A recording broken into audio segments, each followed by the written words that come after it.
Assalamualaikum warahmatullahi wabarakatuh. Alhamdulillahilladzi ja'alana min ummati sayyidina Muhammad. Walhamdulillahilladzi ja'alana min ummati akhir zaman. Asyhadu an la ilaha illallah wa asyhadu anna Muhammadan abduhu wa salli wa sallim wa barik ala sayyidina Muhammad wa ala alihi wa ashabihi wa li baitihi wa dzurriyyatihi ajma'in.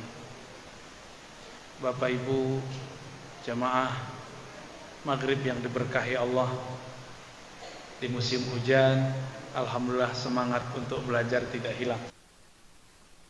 Kalau hujan-hujan seperti ini biasanya kita maunya di rumah ya. Itulah apabila ruh sudah meminta, hujan pun dilewati. Semoga Allah menerima tasdik kepercayaan kita kepadanya. Amin ya rabbal alamin. Masjid sudah bagus, tinggal yang diperbagus taklimnya.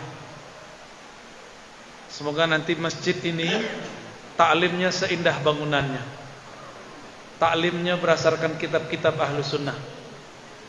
Ulama-ulama yang mengajar, ulama-ulama yang Ahlus Sunnah. Akidah yang diajarkan akidah awam Ahli Sunnah. Kebetulan judul kita mengenai Aqidatul Awam. Akidah secara bahasa itu artinya ikatan, pengikat. Itu arti aqidah. Aqada yaqidu uqdatan ya. Fahuwa aqidun, aqidatun. Aqidatun bisa juga berarti ma'qudah, sesuatu yang diikat di dalam hati. Bisa juga diartikan sesuatu yang dipatrikan di dalam jiwa. Itu yang disebut aqidah. Kata kerja lainnya disebut i'taqada ya'taqidu i'tiqad, beriktikad. Sudah jadi bahasa kita ya, i'tikad baik. Tapi i'tikad dalam bahasa Indonesia artinya niat. Saya beriktikad baik, itu artinya niat.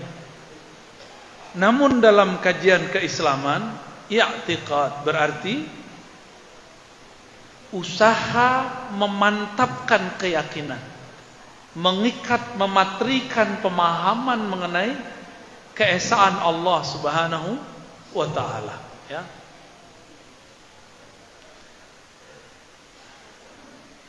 Lalu ada istilah awam, aqidatul awam, akidah awam, am.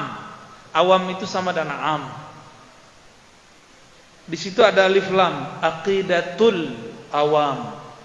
Alif lam di situ itu jelas maksudnya adalah awamul muslimin, awamnya orang Islam. Awam di situ artinya keumuman umat Islam, itulah akidahnya. Dulu ada seorang ahli hadis bernama Sayyid Murtada Az-Zabidi. Siapa namanya Bapak Ibu? Sayyid Murtada Az-Zabidi. Dulu ada orang Indonesia dari Palembang jadi muridnya. Namanya Syekh Abdul Somad Al-Falimbani. Syekh Abdul Somad Al-Falimbani. Beliau ditanya, jika disebut ahlu sunnah, siapakah mereka? Karena hari ini fitnah itu, isu itu berkembang kembali. Banyak orang mengaku ahlu sunnah tapi tidak jelas dari mana asalnya. Cuma klaim, inilah kitab dan sunnah. Ternyata Imam Sayyid Murtada Az-Zabidi, beliau ahli hadis. Gelarnya Al-Hafiz Al-Imam Al-Lughawi, imam yang hafal ratusan ribu hadis. Beliau mensyarah itu sudah jadi bahasa kita, mansurah, menjelaskan, mengurai kitab judulnya Ihya Ulumuddin. Apa judul kitabnya? Ihya Ulumuddin, karya Imam Abu Hamid Al-Ghazali. Apa kata beliau? Imam Murtada Zabidi, "Idza utliqa ahlus sunnati," jika disebut-sebut ahlus sunnah, fahumul asy'ariyah wal maturidiyah, maka yang dimaksud adalah akidah kebanyakan yang dianut umat Islam yang meriwayatkan dari Imam Asy'ari dan Maturidi. Dicirikan dengan belajar sifat 20, Allah wujud, qidam, baqa. Tapi sayang, zaman sudah berubah. Madrasah tarbiyah, pesantren, Sumatera Tawalib sudah mulai tergantikan oleh sekolah-sekolah baru. Akidah pun tergantikan. Apa yang terjadi? Kini anak-anak kita nggak ngerti lagi apa itu akidah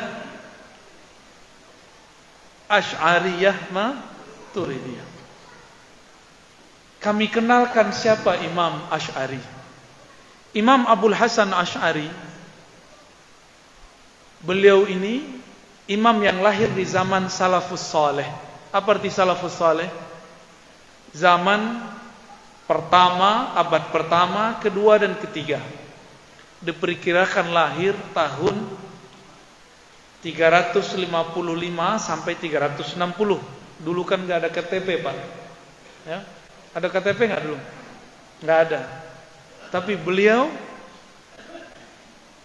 diperkirakan lahir di antara tahun itu. Di waktu kecil beliau belajar kepada ayahnya Al-Syekh Ismail, dan beliau mewasiatkan anaknya ini belajar kepada kawannya Imam Zakaria As-Saji. Siapa nama imamnya?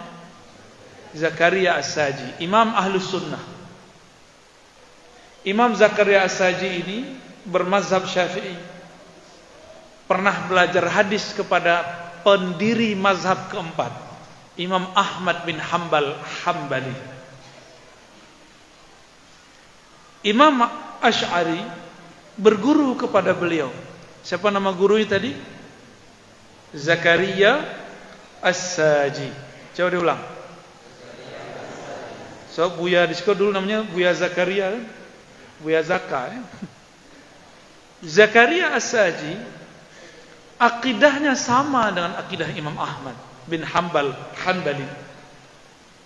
Beliau pun berguru kepada kawan Imam Ahmad namanya Al-Qarabisi. Begitu juga Imam Al-Muzani. Mereka bertiga berguru kepada Imam Syafi'i. Maka Imam Al-Asy'ari di masa kecilnya sudah belajar kepada guru-guru mulia Ahlus Sunnah. Tapi cerita ini, kisah ini luput oleh orang yang membuat cerita palsu tentang Imam Asy'ari. Apa kata mereka? Imam Asy'ari itu awalnya Mu'tazilah. Mu'tazilah itu satu akidah yang menolak sifat Allah. Akidah menolak sifat Allah. Kalau akidah Ahlus Sunnah tidak menolak sifat Allah. Imam Asy'ari itu ayahnya namanya Ismail tufiya wa huwa shaghir. Dia menjadi yatim di saat umurnya masih kecil. Lalu tidak lama ibunya menikah dengan Imam Mu'tazilah yang menolak sifat Allah tadi. Namanya Abu Ali Al-Jubbai. Bisa diulang? Abu Ali Al-Jubbai. Abu Ali Al-Jubbai ini kemudian menjadi ayah sambung plus menjadi guru daripada Asy'ari kecil. Dan itu berkembang sampai kemudian mendekati umur 40. Menjelang umur 40, gurunya Abu Ali Al-Jubbai menolak sifat Allah dan anti takdir. Jadi dua ajarannya minimal. Menolak sifat Allah dan anti takdir. Kita percaya takdir? An tu'mina bil qadar. Engkau percaya takdir khairihi wa syarrih. Apakah itu engkau rasakan baik ataupun buruk? Jamaah yang dimuliakan Allah, dalam perjalanan itu beliau menemukan keganjilan. Kok berbeda ajaran yang ajarkan oleh Imam As-Saji? Imam As-Saji masih hidup, dengan ayah plus gurunya, ayah tiri plus gurunya yang bernama Al-Jubba'i, tentang takdir. Menurut Al-Jubba'i, Allah hanya menciptakan kebaikan dan menghendaki kebaikan. Yang buruk-buruk bukan Allah yang menciptakan. Maka bertanyalah Imam kecil ini, yang sudah kemudian berumur 39 mau 40, Imam Abul Hasan Al-Asy'ari, wahai ayahanda, saya punya pertanyaan. Kira-kira kalau mengikuti akidah engkau bahwa Allah hanya menginginkan kebaikan, bagaimana jawabannya? Apa itu? Kata beliau, Al-Imam Abul Hasan Al-Asy'ari, ada 3 orang. Yang satu anak kecil, Allah matikan sebelum dewasa. Yang kedua,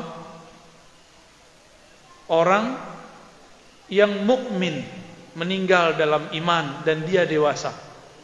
Yang ketiga, orang kafir meninggal dalam keadaan kafir dan dia sudah dewasa. Kira-kira yang pertama masuk surga enggak? Masuk surga. Yang kedua masuk surga. Yang ketiga masuk neraka. Oke. Tapi yang pertama protes. Ya Allah, kenapa engkau dalam surga tapi surga paling rendah? Adnal jannah.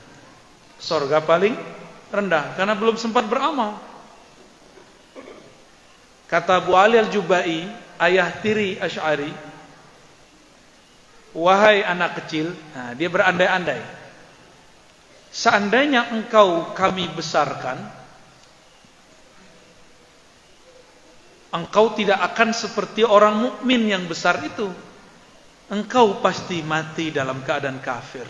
Maka aku matikan engkau dalam keadaan masih kecil. Mendengar begitu, yang nomor 3, ketiga kafir atau mukmin? Protes. Ya Rob, nah masih panggil ya Allah. Ya Rob, kalau memang engkau menghendaki kebaikan bagi anak kecil itu, sehingga anak kecil itu engkau matikan sebelum dewasa, karena engkau tahu dia akan mati dalam keadaan kafir, kenapa engkau matikan aku setelah dewasa? Wa ana kafir, dan dalam keadaan begitu aku kafir. Kata siapa tadi? Yang nomor 2 udah enak ya. Tempatnya sudah fi illiyin, tempat yang tinggi. Akhirnya Abu Ali Al-Jubba'i, kalau bahasa orang Cikoa, cecoku. Kayak dosun. Ya. Enggak bisa jawab. Badannya berkeringat dingin. Baru kali ini ada murid plus anak dari istri, anak bawaan, anak sambung, memberi pertanyaannya lebih berat dari gurunya yang dulu memberi pertanyaan. Maka Imam Abul Hasan Asy'ari langsung berdiri dan beliau mengatakan, man arafani faqad arafani wa man lam ya'rifni fa ana aqul ana Abul Hasan Asy'ari. Siapa yang sudah kenal aku tentu sudah kenal aku. Bagaimana aku, apa akidahku, bahwa aku bertahun-tahun telah meninggalkan akidah ayahku dan guruku. Siapa gurunya pertama tadi? Zakaria As-Saji. Maka siang ini saksikan, sebagaimana aku melepaskan jubahku. Jadi belum buang jubahnya. Jubah itu beda dengan gamis. Jubah itu outer. Ya, kayak mantel. Kalau gamis kan satu dengan yang di atas dan sarung. Beliau lempar. Sebagaimana aku melempar kama ramaitu hadhil jubbah, ramaitu hadhil aqidah. Sebagaimana aku melempar akidah Mu'tazilah ini, begitu juga aku melempar. Sebagaimana aku melempar jubah ini, begitu juga aku melempar akidah Mu'tazilah ini. Kira-kira begitu. Semenjak saat itu beliau berguru kembali kepada Imam As-Saji di Tukuk Kajinyo, ya. Berguru kepada seorang sufi bernama Imam Abul Qasim Al-Junaid atau Imam Junaid Al-Baghdadi. Siapa nama imamnya? Mereka wafatnya hampir mirip, ya. 197 atau 198. As-Saji dan Junaid Al-Baghdadi wafat dalam waktu yang hampir bersamaan. Imam Asy'ari kembali ke akidah gurunya. Gurunya murid Imam Ahmad bin Hanbal, imam yang disimbolkan sebagai imam salafus salih. Maka akidah Imam Asy'ari tidak berbeda dengan akidah Imam Ahmad bin Hanbal. Tapi orang gagal faham. Apa kata orang? Di paikumbuh orangnya. Kenapa engkau ikut Asy'ari? Kalau Asy'ari benar, tentu Imam Syafi'i ikut akidah Asy'ari. Kata orang paikumbuh. Tapi tidak paikumbuh payah basuang doh. Baca weknya. Angku mazhab Syafi'i, akidah kok Asy'ari. Kok enggak ikut akidah Syafi'i? Baca weknya, kan lah baca lain tadi silsilahnya. Kalau Asy'ari benar, kenapa Syafi'i tidak ikut Asy'ari? Itu pertanyaan apa namanya itu? Pertanyaan bunuh diri. Paham pertanyaan bunuh diri? Dari tadi ngikutin ya. Asy'ari berguru kepada Imam Zakaria As-Saji dan Al-Qarabisi dan Al-Muzani. Mereka bertiga adalah murid daripada Al-Muzani nggak masuk ya. Kita skip dulu. Kita pakai dulu yang konflik ya. Beliau masuk daftar guru tapi kita taruh di samping dulu. Imam Zakaria As-Saji berguru ke Imam Ahmad, oke? Berguru ke Imam Al-Qarabisi. Mereka ini tengkar dulu. Yang enggak tengkar Imam Muzani. 3 imam itu adalah murid-murid terbaik Imam Syafi'i. Jadi siapa yang lebih dulu hidup? Ya. Lain mungkin orang yang hidup mengikuti orang yang belum lahir. Paham? Jadi kira-kira orang nama tanya modal itu. Yang sayu akalnya 2 on nak. Atau sayu ilmunya 2 juta on. Bapak Ibu yang mulakan Allah, itu bagogah-gogah. Kece orang pasar kini bagarah-garah. Ya bahasa kita lah berubah kini. Gogah-gogah. Kami beraja bahasa Minang asli ala paikumbuh lamu kapalet kol. Kiranya gagah bahasa lamu. Gogah. Lah dojo gogah sikora. Ya, awak lah lamu, lah telah pada tahu nak menangan itu. Bapak Ibu yang mulakan Allah, kalau ada orang bertanya begitu, berarti kana jahilan bit tarikh. Itu bahasa Arabnya tu. Kecuali sadaqallahu lazim cak. Kana jahilan bit tarikh. Sadaqallahul azim. Orang tu tidak mengerti sejarah. Itu bahasa haluhnya. Pengen bahasa kasarnya. Kana jahilan. Nah, itu terjemahan. Yo jahil. Yo kasana. Tidak mengerti ilmu sejarah, tapi asal ngomong. Yang paling lucu apa? Kalau Asy'ari benar, kenapa Rasulullah tidak ikut Asy'ari? Itu bunuh diri 7 kali namanya. Itulah akibat tidak belajar ilmu hadis dengan baik. Belajar sunnah tapi tidak pakai ilmu hadis. Ini belajar sunnah loh, tapi tidak pakai ilmu hadis. Ilmu hadis itu ilmu yang diriwayatkan dari guru, dari guru, dari guru. Maka bukalah Sahih Bukhari. Hadis pertama di Sahih Bukhari, Imam Bukhari meriwayatkan berguru kepada murid Imam Syafi'i, namanya Al-Humaidi. Siapa nama guru Imam Bukhari di Mekah? Siapa nama gurunya? Al-Imam Al-Humaidi, Abdullah ibn Zubair Al-Humaidi. Beliau mengajar di Mekah, adalah orang yang dulu mengikuti Imam Syafi'i belajar kemanapun pergi.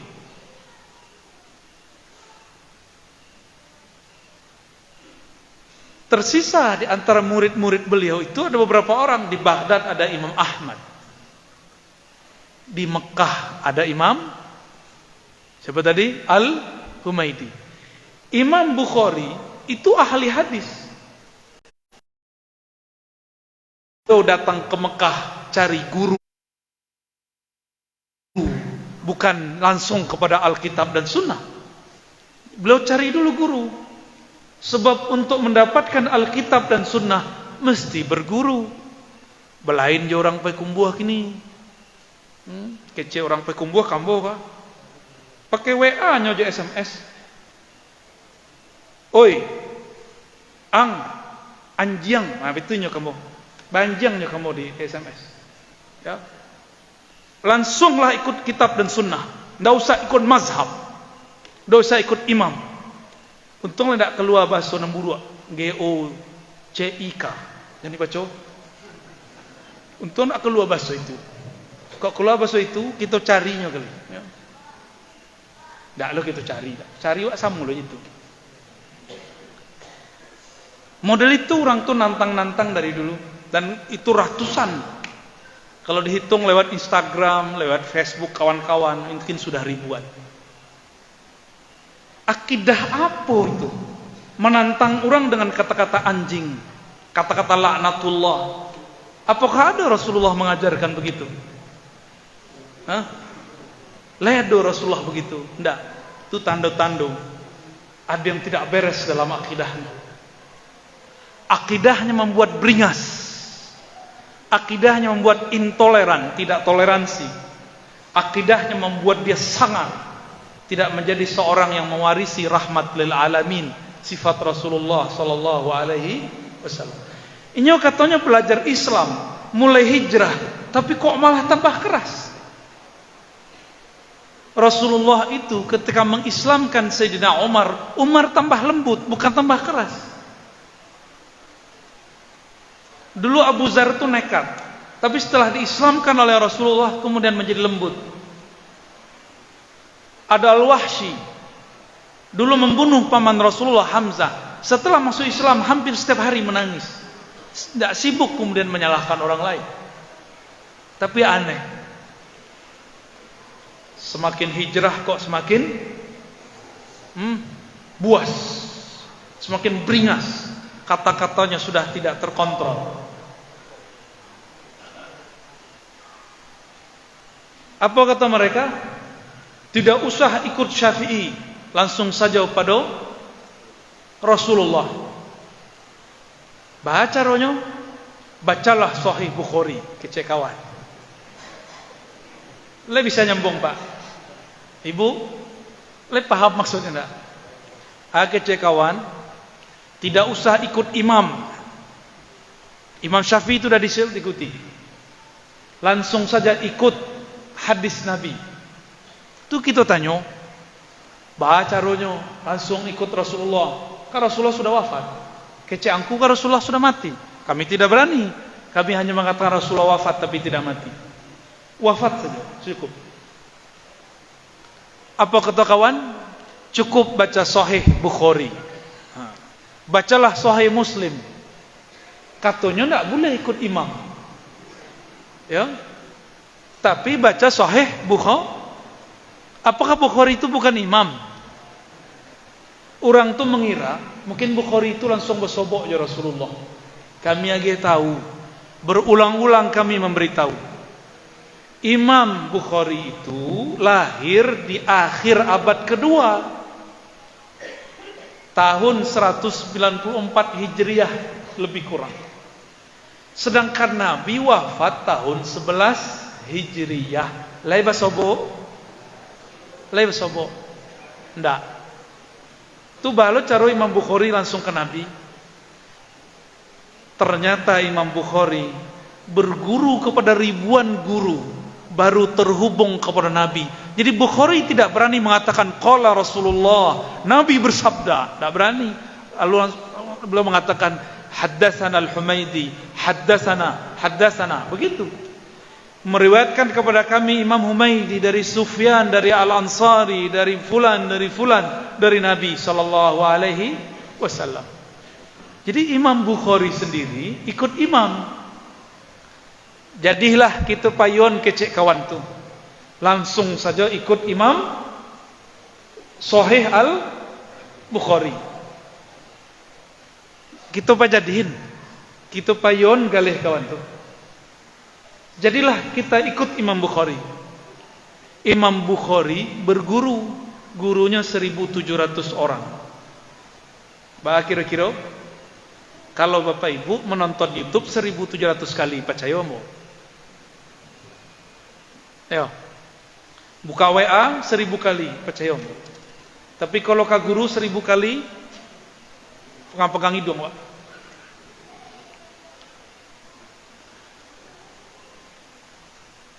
Jadi kalau ada orang mengatakan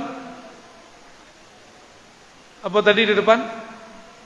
Kenapa ikut Asy'ari? Kamu kan mazhab Syafi'i. Seharusnya akidahmu akidah Imam Syafi'i. Dibawa oleh kawan sebuah kalam Imam Syafi'i. Imam Syafi'i berkalam. Apa kata Imam Syafi'i? Hukmi fi ahli kalam. Hukumku terhadap ahli kalam. Ahli kalamku yang belajar sifat Allah. Asy'ariyah maksudnya. Ya. Kece orang kok. Padahal Imam Syafi'i tidak bermaksud begitu. Hukumku terhadap ahli kalam, ayudrabu bil jarid, untuk dipukul dengan pelepah kurma, lalu ditarik sepanjang kampung. Kata kawan, ini adalah ancaman Imam Syafi'i terhadap orang yang berakidah kalam Asy'ari. Baca roman jawabnya. Kembali ke sejarah. Mungkinkah Imam Syafi'i membicarakan seseorang yang belum lahir? Nabinya berarti itu. Nabi Syafi'i nama itu. Lihat Nabi Syafi'i. Jadi maksud Imam Syafi'i mengatakan hukumku, fatwaku terhadap ahli kalam, akidah kalam, bukanlah berarti akidah Asy'ariyah. Ya? Bukan akidah Imam Asy'ari. Sebab Imam Asy'ari belum lahir. Imam Syafi'i wafat 204, beliau baru lahir 255 atau 60. Berarti mereka memalsukan teks dari Imam Syafi'i, disebarkan ke umat. Yang paling lucu, kata kalam, hukmi fi ahlil kalam, hukumku terhadap ahli kalam. Kalam di situ diterjemahkan dek kawan, nyude gagah bahasa Arab, kalam diartikan filsafat. Apa sebab? Ar-Razi zaman kini namanya Ar-Razi Hashim, gelarnya ada sarjana filsafat. Ya. Jadi supaya umat tidak belajar kepada Ar-Razi, maka terjemahkan kalam Imam Syafi'i, hukumku terhadap ahli filsafat. Padahal teksnya apa tadi? Coba dengarkan teksnya. Hukmi fi al-kalam atau hukmi fi ahli al-kalam. Ahli kalam di zaman itu adalah kelompok Mu'tazilah. Kelompok apa? Orangnya bernama Hafs al-Fard. Hafs, H-F, Sod. Sod ya. Hafsun al-Fard. Hafs al-Fard. Orang ini tidak percaya dengan sifat Allah dan dia tidak percaya dengan takdir. Apa kata beliau? Hukumku terhadap ahli kalam, namanya Hafs al-Fard, untuk boleh dipukul. Tapi kan Imam Syafi'i bukan qadhi, jadi kalam beliau tidak berlaku. Kalam beliau ditulis di kitab Imam Baihaqi, diriwayatkan oleh Imam Al-Baihaqi.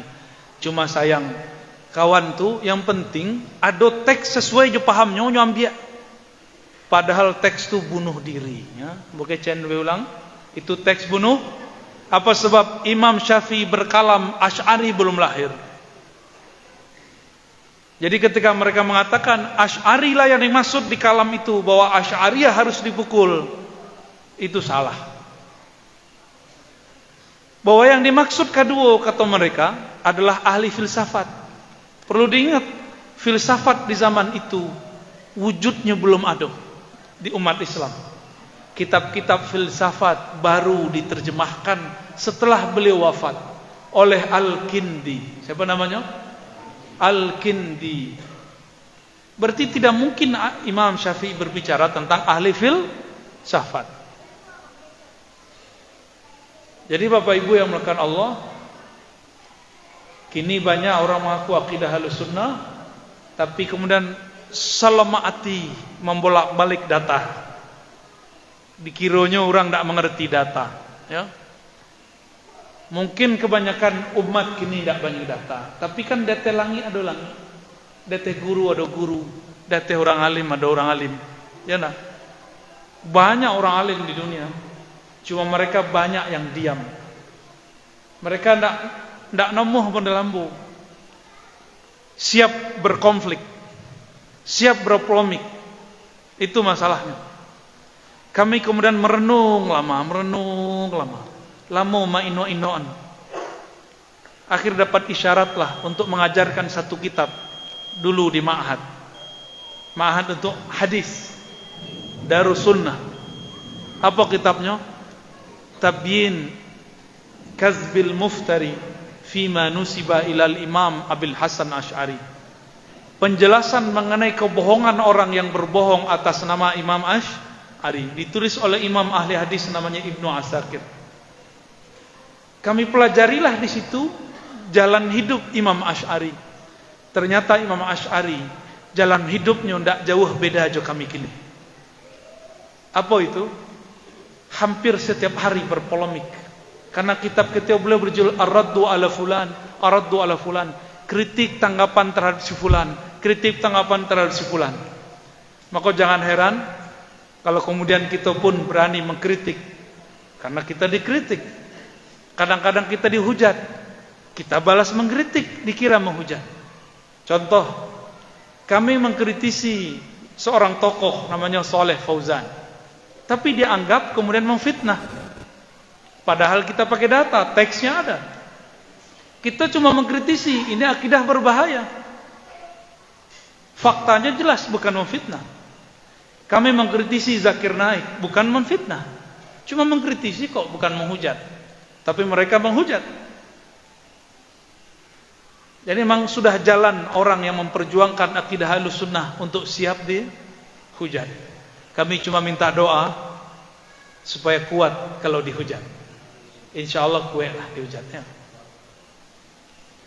Bapak Ibu yang melakukan Allah, Imam Asy'ari bermimpi bertemu Rasulullah. Galaunya. Nah, ke bagian terakhir yang mau sampaikan. Ada tanya jawab, saudaraku? Ya. Beliau sudah galau ketemu guru, guru sudah mengingatkan, tapi masih kurang mantap. Dalam sholat malamnya dan zikir-zikirnya, kemudian beliau tertidur.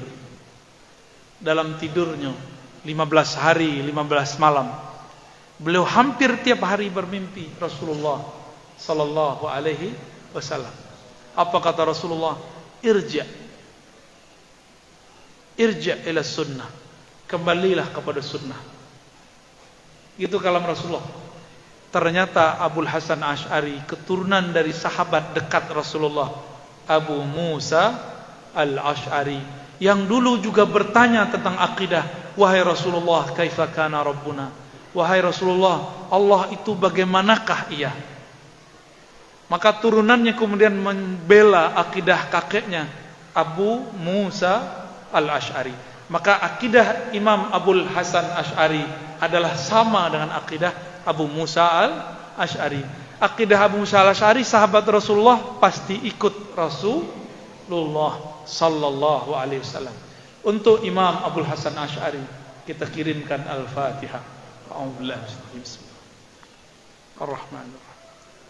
Iyyaka na'budu wa iyyaka nasta'in. Shiratal ladzina an'amta 'alaihim ghairil maghdubi 'alaihim waladdallin. Amin. Lah. Silakan. Assalamualaikum ya.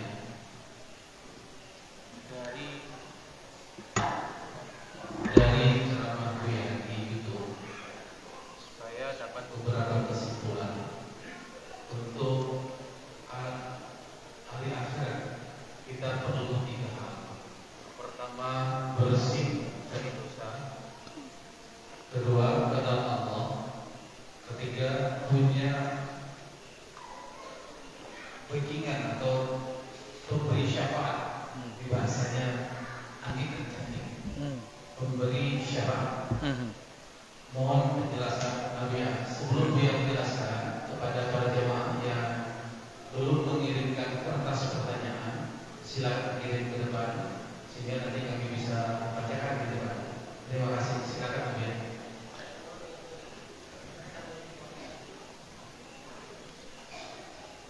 Kalau ingin selamat di akhirat, harus bersih dari dosa.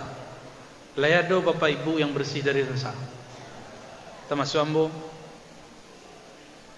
Kami bukan hamba yang bersih dari dosa. Berarti yang pertama nak masuk kategori apa? Dan kedua apa tadi? Kenal Allah. Kenal Allah. Lai kenal Allah. Kenal Allah itu ada 4 jenisnya, 4 tingkat. Pertama, kenal nama. Lah kenal nama Allah.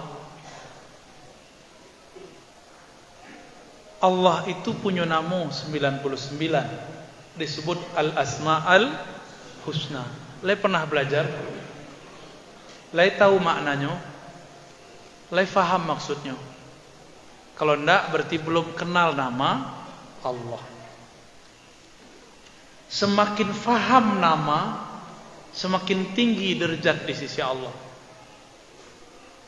Yang tahu kawan awak, misalnya ambo menyontoh nurang dake salah.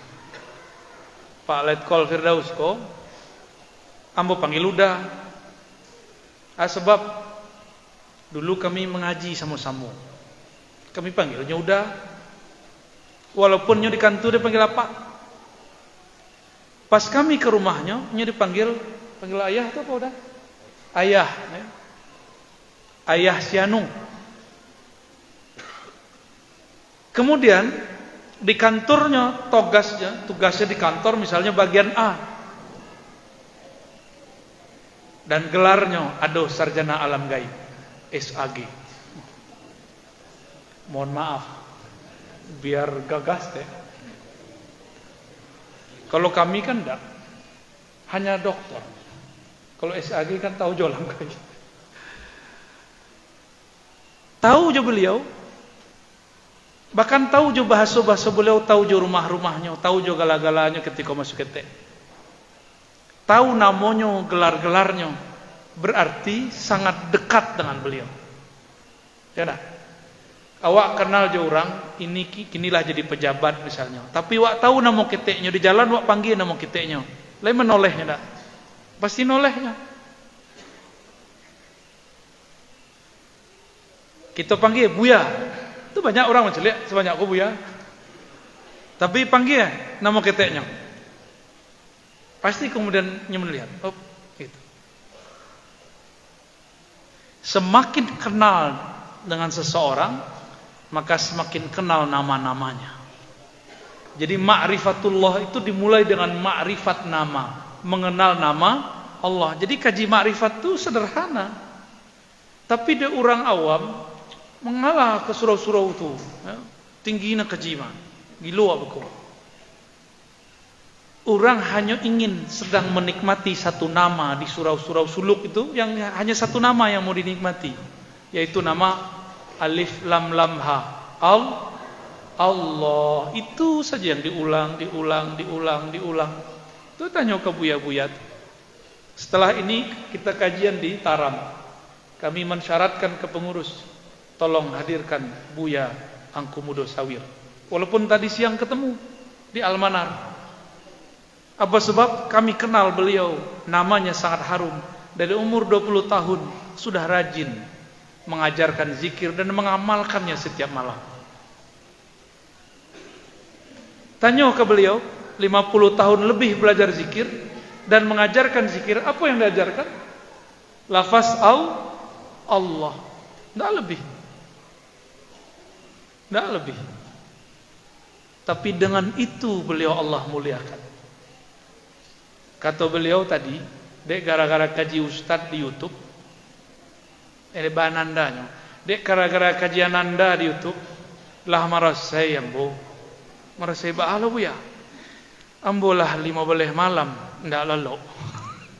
Bada beritu bu ya, setiap malam ada tamu ingin belajar nama Allah. Itu kecek beliau. Kira-kira kami salah atau benar? Beliau letih tapi senang. Beliau lelah tapi bahagia. Seharusnya orang kurang lelok 15 hari. Oyong. Ada bahasa oyong. Nah. Goyangnya Pak. Tapi beliau tidak pernah kami lihat goyang. Stabil. Sebab dari umur beliau 20, kini umur 70-an. Sudah biasa berzikir malam hari. Ketika orang tidur beliau zikrullah. Hanya ingin mencicipi satu nama, Allah. Itu ya. Cuma beliau metodenya ada dua. Ada kan metode jahar, zikirnya keras, la ilaha illallah. Bentuk orang tadi tahlil. Jangan-jangan murid Buya tuh. Buya Angkumudo Sawir. Buya yang setelah tua pun masih dipanggil Mudo. Angkumudo Sawir. Yo ya kan? Baun-baunnya ke situ. Bapak Ibu yang melekan Allah, semakin kenal kita dengan seseorang, semakin tahu nama keteknya, nama galanya, kampungnya, namanya di kampungnya, gelar-gelarnya ketikanya sekolah. Lengkap tuh. Kita senang nggak dikenal sama orang? Senang ya? Maka banyak orang pengen viral ya. Nggak senang pakai viral itu Pak. Ya. Yang berhak viral itu cuma Allah. Tapi menyuruh pun nggak boleh. Sebab yang maha tasuruk itu al-batin cuma Allah. Maka kita bukan Abdul Viral. Bukan pula Abdul Tasuruk. Kita bukan hamba Allah yang ingin viral, bukan pula hamba Allah yang ingin tasuruk. Kita hamba Allah yang maha zahir, maha nyata, maha viral. Kita hamba Allah yang maha tasuruk. Kalau Allah berkehendak kita Allah masyhurkan di langit di bumi, kita ridha. Jika Allah berkehendak kita disembunyikan, kita pun ridha. Bapak Ibu yang bukan Allah, Imam Asy'ari dihujat di zamannya. Sampai kini masih dihujat. Bahkan dipalsukan sejarahnya dek kawan. Apa kata kawan? Imam Asy'ari masa hidupnya 3 periode. Bentuk 3 periode presiden lah. Periode pertama Mu'tazilah, kedua Kullabiyah. Kullabiyah itu akidah yang kita pakai kini katanya. Yang ketiga adalah akidah Salafi. Nah, bila lu ada kali Salafi. Padahal kata Salafiyah, akidah Salafiyah baru dirumuskan oleh Asy'ari, oleh Ibnu Taimiyah di tahun 700-an. Beliau wafat tahun 728. Imam Asy'ari wafat 324. Berapa abad? Wafat beliau 324. Akidah Salafi baru muncul setelah tahun 700. Karena Ibnu Taimiyah yang merumuskan 3 tauhid wafat tahun 728. Itulah tanda aneh. Lain mungkin Imam Asy'ari ikut Ibnu Taimiyah. Lain mungkin Imam Asy'ari ikut akidah orang yang belum lahir. Tidak mungkin. Tidak ada mungkin. Bah kira-kira. Nah, kembali ke yang tadi. Ada yang nomor 3. Kalau tidak pakar wak di nama Allah, ada nomor 3. Punya orang dalam. Kira nepotisme akhirat kau berlaku di dunia anak boleh. Nepotisme akhirat disebut syafaat. Apa arti syafaat? Bantuan yang dilipat gandakan. Seharusnya dihisap, tidak jadi dihisap. Seharusnya ditimbang, tidak jadi ditimbang. Seharusnya disiksa, diringankan siksaan, atau dibebaskan dari siksaan. Jadi nanti ada orang masuk neraka, tidak terbakar-bakar, Pak. Bingung lo malaikat zamaniyah. Ya Allah, makhluk apakah ini? Herannya. Kiranya orang itu dulu pernah berzikir sebatang tubuhnya menyebut nama Allah. Di dalam hadis Nabi, hadis Abu Daud tersebutkan satu doa yang kini disalahgunakan. Apa doanya? Bismillahilladzi la yadurru ma'asmihi syai'un fil ardi wala fis sama' huwas samiul alim. Dengan nama Allah, siapa yang bersama dengan namanya, tidak ada yang akan menyakitinya baik di langit atau di bumi, hatta sampai ke neraka. Jadi itu ada yang kelewat itu. Ya. Biasanya kalau ada orang hendak dimasukkan ke dalam neraka, Allah sidang dulu, bedah dadanya, ada enggak kalimah Allah di kalbunya. Kalau enggak, baru dimasukkan ke penjara bernama neraka. Tapi lain orang surangko, bisa menyurakkan, menyembunyikan kalimah dalam dirinya. Dicampakkanlah masuk neraka. Masuk neraka berarti jadi. Karena Allah mengatakan siapa bersama namanya tidak ada yang akan menyakitinya. Akhirnya dapat syafaat namo. Syafaat asma Allah. Jadi kalau kita menabung nama Allah dalam kalbu setiap hari, ditabung tuh nama Allah tuh, jangan nasi jo yang ditabung, jadi nya. Ya. Tapi kalau nama Allah ditabung jadi nurnya, mengalir di darah, tersimpan di tulang. Makanya bumi senang menerima orang yang meninggalnya dalam lafaz la ilaha illallah, nya dapat syafaat la ilaha illallah. Itu bumi langsung ambil, langsung ditelan bumi. Lain kalau enggak, mungkin ditolak sama bumi. Itu syafaat namu.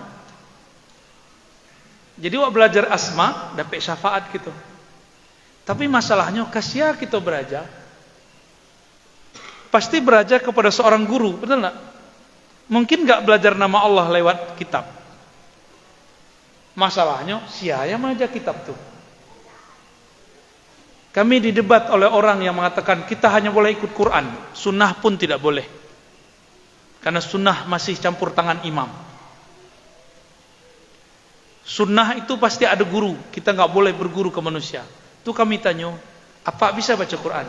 Bisa. Baca ropak baca Quran. Bismillahirrahmanirrahim. Enggak nama itu. Siapa yang mengajarkan apa? Mengeja bacaan bismillah. Lah tidak bisa jawab. Apa den? Itu guru apa itu? Berarti apa berguru baca Quran? Kalau membaca lafaz Quran berguru, masa memahami mana Quran tidak berguru? Masa memahami yang punya nama Allah Rahman Rahim tidak berguru? Nah, guru itulah jawaban nomor 3. Backing orang dalam. Syafaat guru. Guru itu dapat syafaat dan bisa memberi syafaat karena ilmunya terhubung bersanad kepada Rasulullah sallallahu alaihi wasallam. Kalau langsung wak mengaku, langsung saja kepada Allah dan Rasul. Nanti Rasulullah bertanya, dari mana aku? Maka aku ngaku, ikut aku. Mana buktinya? Kalau ada orang mengaku, kambo, Buya, ambo anak Buya. Itu apa tanya? Dari amak nan kabarah. Itu Pak. Oh si anu. Ndak ada bini dan itu punya anak angku. Berarti angku tu anak palsu. mungkin Ar-Razina lain. So Ar-Razina ni kau masih cie. Kira-kira model itu. Ada orang mengaku Habib zuriat Rasulullah. Juga membuktikannya. Siapa apa engkau? Maka dijawablah oleh Habib itu nanti di akhirat. Aku bin Fulan bin Fulan bin Fulan bin Fulan bin Fulan bin Fulan bin Ali bin. Itu jelas. Oh berarti cucuku. Kalau mengaku kini, kami ikut manhaj Rasulullah. Nanti Nabi tanya, siapa guru engkau? Sebab Nabi mengatakan, setiap kelompok dari 73 itu masuk neraka illa firqah wahidah. Siapakah yang wahidah yang satu itu? Ma'ana alaihi wa ashabi, yang ikut aku dan sahabatku. Kenapa Nabi tidak mencukupkan aku? Karena tidak semua orang bertemu denganku. Maka bertemu dengan sahabatku cukup. Itu namanya sanad, silsilah. Jadi Bapak Ibu, perbanyak guru, nanti tambah banyak syafaat. Itu jawaban nomor 3 ya. Selanjutnya dalam surat Asy-Syura ayat 68 yang artinya hari yang tiada berguna harta dan anak kecuali yang datang kepada Allah dengan kalbu mustaqim. Yang kedua, apa yang disembah, siapa yang menyembah di dalam sholat. Mohon penjelasan Nabi. Yang pertama itu tidak pertanyaan, cuma menyebutkan ayat ya.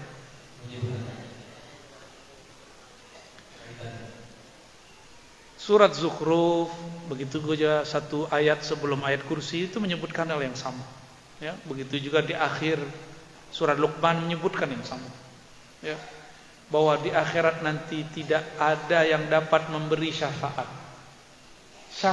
secara nasab. Itu mungkin maksud apa?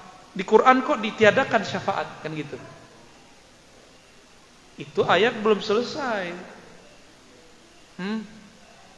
Di surat yang lain ada lafaz yang lain. Ada lafaz yang lain. Disebutkan dalam beberapa ayat misalnya wattaba'athum dzurriyyatuhum biiman. Surat Tur. Baca nanti surat Tur, Pak. Di situ bab syafaat. Orang-orang beriman dan siapa yang mengikuti mereka, wattaba'athum dzurriyyatuhum, di antara zuriat mereka, biiman. Jadi password dari syafaat itu adalah iman. Pakai ayat kursi lebih gampang. Coba baca ayat kursi, Pak. Allahu la ilaha illa huwal hayyul qayyum la ta'khudhuhu sinatun wa la nawm. Terus man dzalladzi yashfa'u indahu illa bi'idnih. Coba kita terjemah. Siapakah yang memberi syafaat di sisinya? Man, kalau di belakangnya ada illa, maka man jomma berubah artinya dengan tidakkah atau adakah. Tidak adalah orang dapat memberi syafaat di sisi Allah kecuali biiznih, kecuali diizinkan Allah. Berarti kan ada kecualinya. Dek kawan, kajilun sampai ke bab illa. Illa itu bahasa Arab artinya mustasna. Fasajadu, semua malaikat sujud illa iblis. Illa dikeluarkan sekelompok. Sama. Tidak ada yang bisa memberi syafaat di sisi Allah kecuali siapa-siapa yang diizinkannya. Siapa yang dapat izin? Nabi menjawab di Sahih Bukhari, Sahih Muslim. Bacalah Sahih Bukhari, Sahih Muslim. Jadi orang kini belajar Sahih Bukhari Muslim pun mungkin saya cek 2 hadis saja. Yang cocok dengan belum. Ya. Hadis kullu bid'atin kan tidak ada loh di Sahih Bukhari itu. Lihat ada hadis kullu bid'atin dolalah di Sahih Bukhari kan tidak ada. Di Sahih Bukhari disebutkan apa kata Nabi? Nanti di akhirat semua nabi pun butuh syafaatku. Jika data para nabi membawa umatnya, maka aku berdoa kepada Allah lalu sujud. Saat aku sujud Allah berkalam, Ishfa tu syaffa. Itu di Sahih Bukhari itu. Berilah pertolongan syafaat. Engkau sekarang diizinkan memberi syafaat. Itu Sahih Bukhari itu. Ada pula di Sahih Muslim Kitabul Iman. Bab mengenai iman. Berarti ada. Bahkan di Sahih Muslim disebutkan syafaat itu ada dari malaikat, dari orang soleh, dan kemudian syafaat ketika orang beramal, syafaat Quran, ya. Itu bisa. Jadi syafaat itu banyak. Ayat yang ada tadi itu bukan meniadakan syafaat. Ayat itu sedang meniadakan ketergantungan kita dengan makhluk. Kira-kira begitu ya. Selanjutnya, Allah itu nur langit dan bumi. Allah beserta kamu di mana kamu berada. Mohon penjelasan Nabi. Surat An-Nur itu ya 35. Allahu nurus samawati wal ardh. Apa terjemahannya?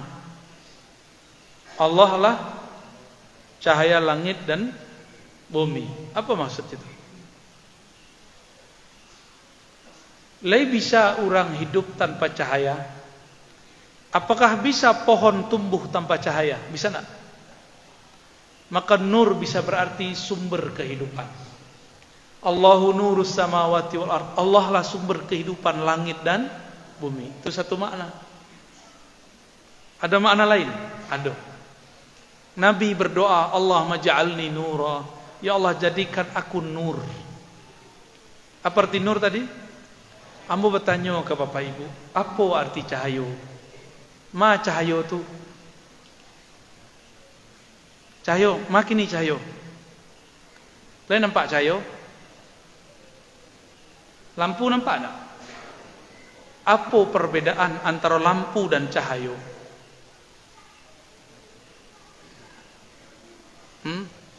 Beda matahari je cahaya matahari ada tak?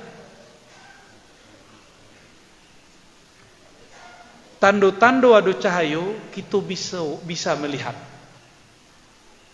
Jadi ketika kita bisa melihat berarti ada cahaya.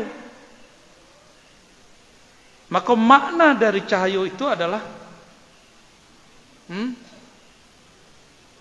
tadi sumber kehidupan, kini jo cahaya tuak melihat. Berarti apa arti cahaya itu? Cahaya itu sesuatu atau alat atau media yang membuat manusia bisa melihat alam sekitarnya. Kini ada cahaya tak? Ada. Saya nampak ambo. Muka ambo nak datang ke Bapak Ibu, atau mata Ibu Bapak nak datang ke ambo, atau indak kedua-duanya. Dek ada cahaya, maka cahaya itu menghantarkan gambar nan di muka. Nampaklah di kita kini. Ya. Jadi nur itu bisa berarti suatu alat supaya kita bisa melihat. Maka nur dibagi dua. Ada nur yang zahir, ada nur yang batin.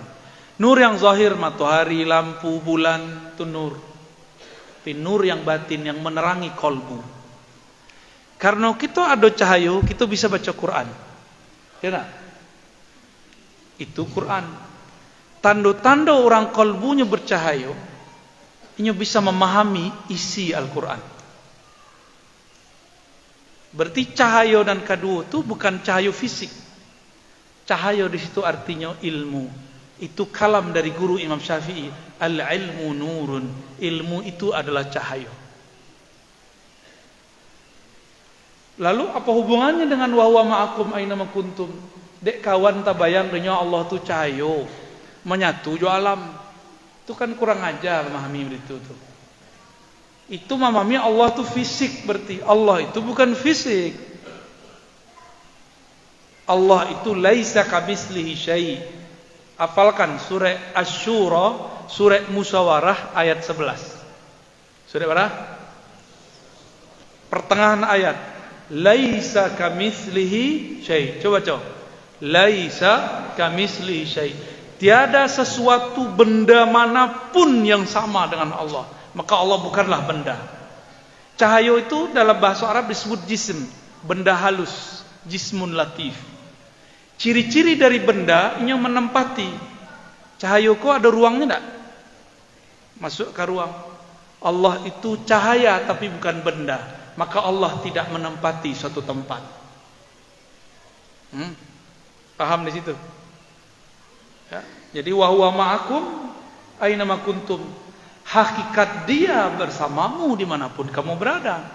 Tapi bukan jisim, bukan benda. Jadi jangan Allah jadi tubuh lah nanti. Allah jadi benda nanti. Ya. Kurang pas itu ya, tak sopan itu. Lanjut. Terakhir, masih ada? Ya. Nabi Muhammad SAW, bagi siapa yang cinta Allah, pandanglah posisi Allah pada qalbu. Pertanyaannya, apakah qalbu itu? Yang kedua, bagaimana cara melihat posisi Allah pada qalbu kita? Terima kasih. Itulah kelemahan bahasa. Posisi yang terbayang dengan cara toga. Posisi yang terbayang dengan cara duduk. Bukan begitu. Allah itu bukan benda. Maka kalau disebut bagaimanakah makom atau posisinya Allah, itu jangan dibayangkan benda, ya. Jadi seseorang bertanya kepada gurunya, wahai tuan guru, tuan syekh, bagaimanakah makomku di sisi Allah? Itu pertanyaannya. Apa jawaban gurunya?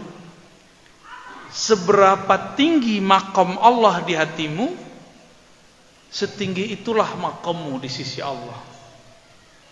Seberapa penting engkau mengingat Allah, sebanyak itu jugalah Allah mementingkan engkau. Kita lebih banyak ingat Allah atau ingat selain Allah? Jujur-jujur aja. Ingat selain Allah, jujur aja, nak masalah. Allah suka orang yang jujur. Karena ya Allah pandang kalbu. Apa kata Allah lewat lisan Rasulullah? Inna Allah yanzuru ila qulubikum. Allah menatap ke dalam kalbumu. Apakah itu kalbu? Itu lo pertanyaan kawannya. Kalbu adalah tempat Allah menatap dalam diri kita. Mungkin bertanya lo di mana posisi kalbu? Banyaklah tanya mah. Kalbu itu di Quran disebutkan lebih dari 100 kali. Lebih banyak daripada salat. Lebih sering daripada zakat. Apa sebab jika orang salat tidak dengan kalbu, salatnya tidak diterima. Jika orang zakat tidak dengan kalbu, zakatnya pun tidak diterima. Jika berceramah tidak ada kalbu, indak lo diterima di sisi Allah. Ya. Jadi kalau debat kepanjang Jawa, juta saja. Tidak jo kalbu. Jadi kalbu itu apa? Kalbu itu terbagi dua. Ada kalbu sanubari, kalbu dan macam jantung, pusatnya tubuh. Kalau ini sakit, sakitlah sekedar tubuh. Ya, semua yang dipegang tubuh sakit. Disebut penyakit jantung. Dan kedua, qalbun nurani. Itu penjelasan Imam Ghazali, ya. Qalbu yang bercahaya. Itulah qalbu yang adanya di alam lain, bukan di alam fisik. Tandonyo kita dan kiniko ada sekian alam dalam diri awak. Ada namanya alam qalbu. Qalbu yang itu yang bisa merasa ditatap oleh Allah. Kini coba oleh bisa bayang Tuhan tak? Kan tidak bisa. Itu balo rasanya kamu memandang Allah. Kan puncak daripada agama engkau beribadah seakan memandangnya. Ledo nan takona.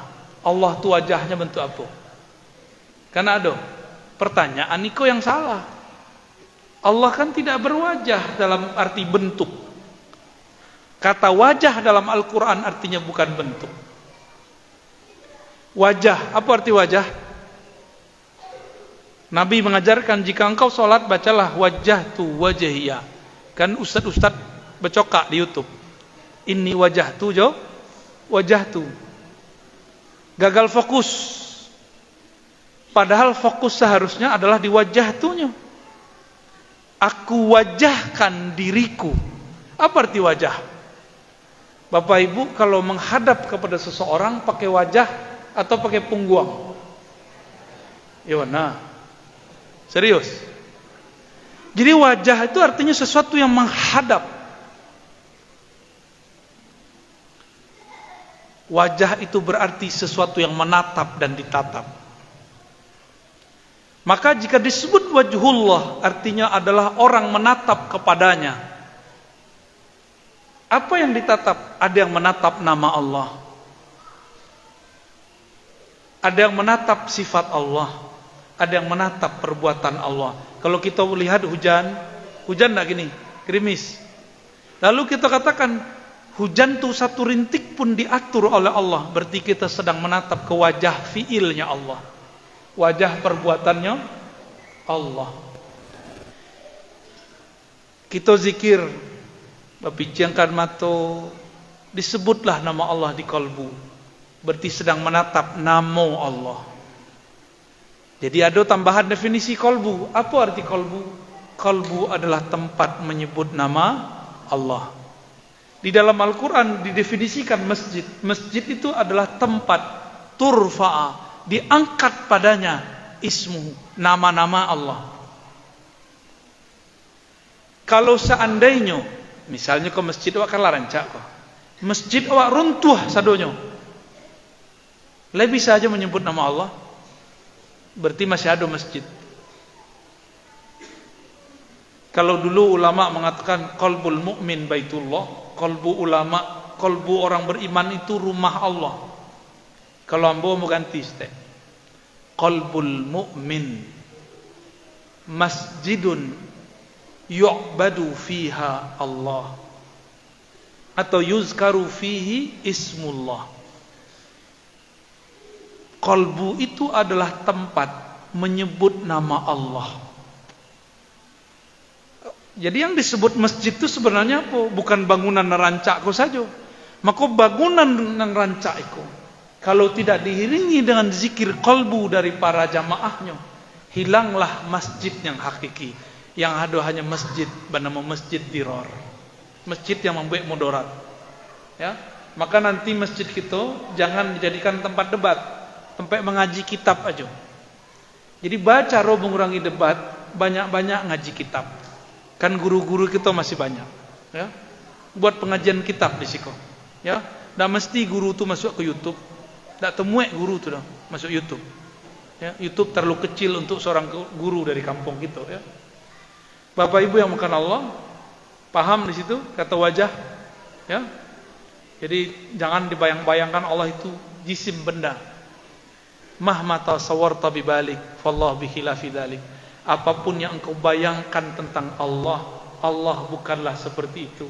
Sebab utak itu punya rumus. Apa rumus utak? Tidak bisa memikirkan sesuatu yang tidak pernah dia temui. Pernah enggak utak bertemu Allah? Tidak pernah. Maka jangan pikirkan Allah dan utak. Sebut saja namanya. Hayati sifatnya. Nanti Allah akan mengenalkan dirinya kepada kita. Selanjutnya, bagaimana cara menyikapi perbedaan yang ada? Yang kedua, apa benar sholat di masjid yang ada kuburannya tidak sah? Mohon penjelasan. Nan kedua ya nak kece orang di Pakumboh, ya. Pakumboh ya warana, ya. Hebat nak ini orang Pakumboh. Tersinggung apa nak?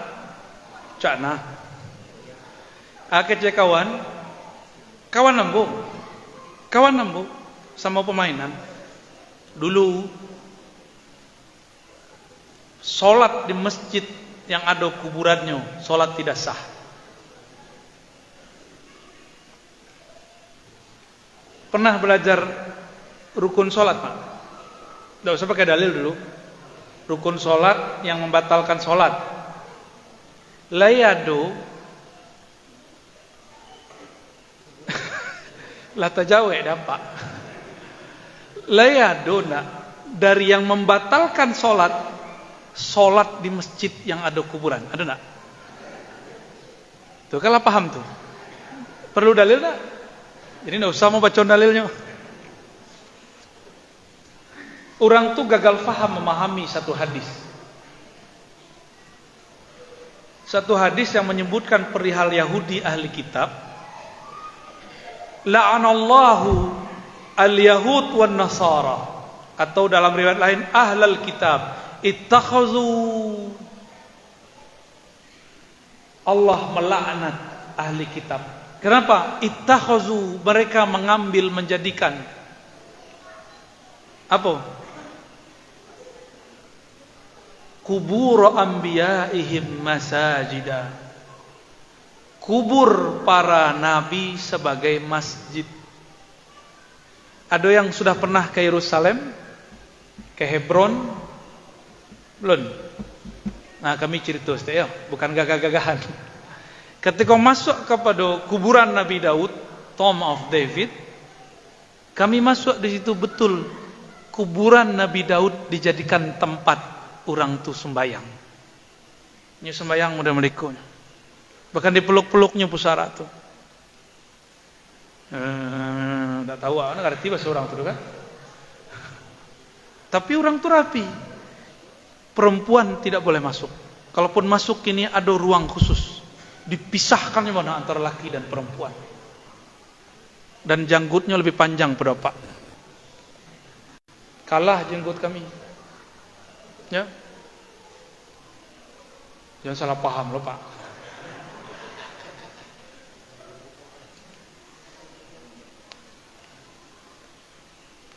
Orang-orang Yahudi itu menjadikan kubur untuk disembah, atau minimal dijadikan tempat untuk menyembah. Kini kita cek, ada nak surau masjid yang ada kubur sampingnya? Di mana sekolah? Siko. Bukan, kalau kau kuburan umum, kubur tuanku imam.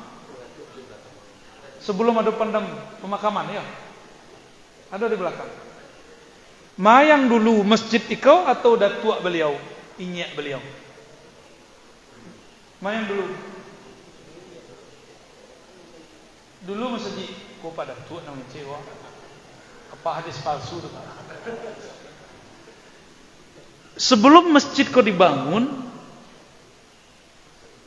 atau setelah masjid dibangun baru dikubur inyak beliau, kakek beliau. Syekh Zakaria pendiri tarbiyah dikuburkan setelah masjid berdiri, setelah masjid dijadikan tempat orang ngaji. Ya nak? Kalau orang Yahudi ada kubur Nabi dijadikannya masjid. Kalau kau bah? Coba bahasa Arabnya apa? Ittakhazu kubura. Mereka menjadikan kubur, berarti kubur tu ada dulu baru dibuat masjid. Masajida. Itu bahasa Arab namanya maf'ulain, dua maf'ul. Ittakhaza, mereka menjadikan, apa yang mereka jadikan kubur. Jadi apa kubur? Jadi masjid. Kalau kita masjid lah ada dulu, baru dibangun, baru dia kubur. Ya. Tak usahlah pakai kalam imam gitu. Pakai imam mereka selana Syekh Albani. Kata Syekh Albani dalam kitab Tahdzirus Sajid, jangan-jangan mereka orang katanya yang mengikuti Syekh Albani nak baca kitab itu. Tahdzirus Sajid, larangan orang yang sujud solat di masjid yang ada kuburan. Kata beliau kalau ada masjid, ada mihrabnya, di belakang mihrab ada kubur, solat tidak masalah, solat boleh. Siapa imamnya? Imamnya udah imam bodoh. Albani. Kalau mau tidak imam ke beliau, sanad kami tidak ke beliau. Ya. Jadi Syekh Albani pun tidak mempermasalahkan. Yang penting ada batas tembok. Kini kubur itu di samping masjid. Tidaknya mau sembahyang di situ. Kan kejadian di salah satu simpang. Ada masjid dekat simpang tu. Ada kubur apaknya situ di samping. Tak maunya sembahyang di situ. Ambo bertanya sama Pak, kalau ada orang mati dekat Pak sembahyang di situ, rusak tak ku? Tak usah kubur orang mati sampai awak. Yang di dalam kubur tu orang mati bukan? Ada orang mati di muka awak, tu awak sembahyang, batal tak sah awak? Batal tak solat awak? bijonyo kuburan tuh orang mati. Awak sembahyang di sampingnya. Batal enggak salat, Pak? Ya, enggak. Enggak batal kan? Apa urusannya salat batal karena ada kuburan di masjid? Enggak ada urusannya, enggak ngerti fikih berarti orang tuh. Sebab Syekh Albani tidak berfikih. Dia buat fikih yang baru. Dia mengkritisi Imam Abu Hanifah, Hanafi, mengkritisi Imam Malik, Maliki, mengkritisi Imam Syafi'i, Syafi'i, mengkritisi Imam Ahmad bin Hanbal, Hanbali. Dikritisi sadonya. Dia merasa setara dengan mereka. Itulah problemnya. Khuyila ilaihi annahu mujtahidun mutlak. Ini mengiranya lah mujtahid mutlak. Ya tidak masalah, silakan. Berarti buat mazhab baru, mazhab Albani. Tak masalah loh, Pak. Ya. Bapak Ibu, kalau ada kuburan, awak sembahyang batal ndak akidah awak? Apa rusak akidah awak gara-gara kuburan? Atau kita kok penakut kepada kubur? Jangan-jangan katanya orang di kubur itu tidak bermanfaat lagi, sudah mati, tidak ada berdaya. Lalu kenapa salat bisa batal karena itu? Terakhir, kiranya kita buka coki. Syekh Albani itu tidak diperkenankan lagi di Madinah karenanya memfatwakan keluarkan kubur Nabi dari Masjid Nabawi. Dan itu direkam dengan baik oleh salah satu guru ahli hadis di Mesir yang waktu itu sedang ada di Madinah, Syekh Said Mamduh. Ditulis di disertasinya sebab beliau menulis tentang ahli hadis di zaman kini. Ini fair, objektif. Dimasukkannya Syekh Albani ke daftar ahli hadis. Dimasukkan. Maka kita memasukkan dia ke daftar ahli hadis, tapi tidak bersanad. Tapi dibuka lah di situ rahasianya. Syekh Albani menfatwakan keluarkan kubur Nabi dari Masjid Nabawi. Bah kira-kira ya kurang aja nak. Kurang aja itu, Pak. Mazhab gagal faham.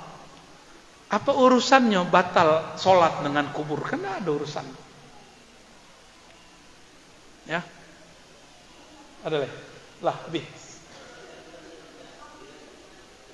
Bab, Allah, halo Pak Imam, habis kecil beliau. Allah dulu Pak yo, kita ke pindah tempat leh. Bapak Ibu yang bukan Allah, akidah Ahlussunnah itu sederhana. Akidah yang diriwayatkan dari Nabi. Nabi meriwayatkannya kepada sahabat-sahabat terus berlanjut sampai ke guru-guru kita sampai kini. Maka jaminan akidah kita sahih, kita berguru kepada seorang guru atau beberapa guru. Jadi kami menghimbau, mari hidupkan lagi tradisi berguru. Ngaji kitab risiko, ya. Baca kalam-kalam yang indah, ya. Kalau ada nanti singgung, mohon maaf. Emang maksud kamu menyinggung. Semoga kajian itu diridai oleh Allah SWT. Kita yang hadir diterima sebagai hambanya. Kita yang hadir dianggap sebagai umat Nabi Muhammad yang patuh kepadanya. Dengan segala macam dosa yang kita punya, semoga Allah menutup aib kita semua. Amin ya rabbal alamin. Allahumma ya rahman rahim karim ya azim. Salli ala nabiyina Muhammad. Ya Allah, sampaikan salam kami, rindu kami kepada baginda Nabi Muhammad sallallahu alaihi wasallam. Allahumma ya Ghaffar ya Ghafur. Wahai yang Maha Pengampun, wahai yang Maha Pemaaf. Dosa kami banyak, kesalahan kami tidak terhitung. Mata kami penuh dengan maksiat, telinga kami penuh dengan kebergunjingan, tangan kaki kami penuh dengan syubhat, hati kami penuh dengan kegelapan. Hati kami kadang penuh dengan kebencian, hati kami kadang penuh dengan kelalaian. Dengan rahmat-Mu ya Allah, ampunilah kami. Ampunilah semua yang hadir malam ini. Ya Allah, angkatlah derajat kami berkat syafaat baginda Nabi Muhammad sallallahu alaihi wasallam. Meskipun kami sedikit salawat wahai Allah, meskipun kami sedikit salawat wahai Rasulullah, tolong terima kami sebagai umat yang masuk ke daftar orang-orang yang Engkau beri syafaat. Allahumma bihaqqil Quran faj'alna min ahlil Quran. Ya Allah, dengan kemuliaan Quran jadikan kami, keluarga kami, anak keturunan kami, orang yang hadir malam ini sebagai ahlul Quran, cinta Quran. Ya Allah, salat kami tidak khusyuk, zikir kami tidak ikhlas, tapi Engkau maha pengertian. Innaka alimun bidzatis sudur, Engkau maha tahu bagaimana kurangnya kami. Maafkan tidak khusyuknya kami, sempurnakan kekurangan kami. Bi'azzatika ya Rabb fa'azna, bi'azzatika ya Rabb wa bijalalika ya Rabb fa'akmilna. Ya Allah, dengan kemuliaan-Mu, kesempurnaanmu, maka sempurnakanlah kekurangan kami, tutuplah semua aib kami. Rabbana atina fid dunya hasanah wa fil akhirati wa qina adzaban nar. Wa sallallahu ala nabiyina Muhammad walhamdulillahi rabbil alamin. Assalamualaikum warahmatullahi wabarakatuh.